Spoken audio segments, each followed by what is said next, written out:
রাজকুমার হয়ে তো দুনিয়ায় ঘুরে বেড়াচ্ছিস, কিন্তু মাঠের কাদায় ঢুকে পড়লেই তুই একেবারে সাধারণ ছেলে হয়ে যাবি। তুই আমাকে কি বলছিস? আমি তো একদিন রাজ্য চালাবো, দেখে নিস। হুম, দেখবো তুই কি করিস।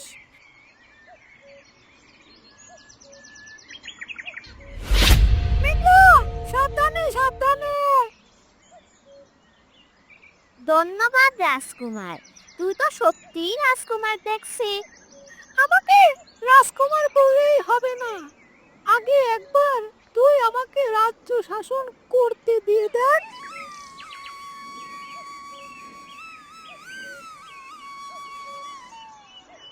ভগলু, তুই কোথায় গেলি?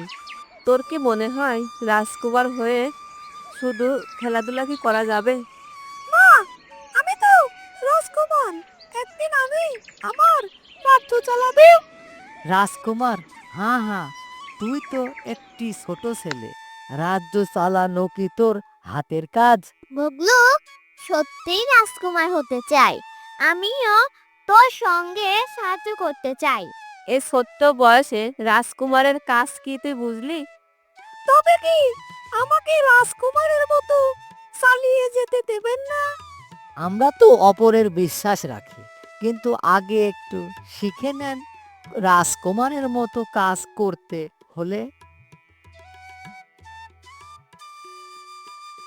আজ থেকে আমি রাজকুমারের মতো মাঠে কাজ করব। দেখবো আমি কিভাবে ধান কাটি।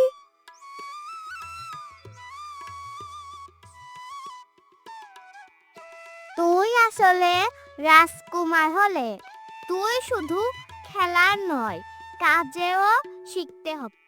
আমি রাজকুমারের মতো খেলা করতে পারি, তবে মাঠে কাজ করতে পারি না ঠিক মতো।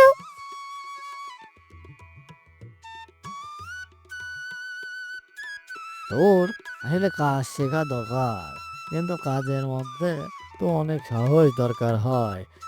কাজ করতে হলে রাজকুমারগুলোই হতে হবে।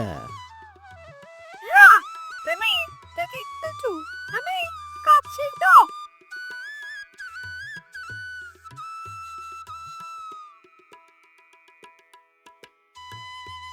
আমি বুঝতে পারলাম রাজকুমারের কাজ শুধু রাজ্য চালানো নয়, মানুষের জন্য কিছু করাও।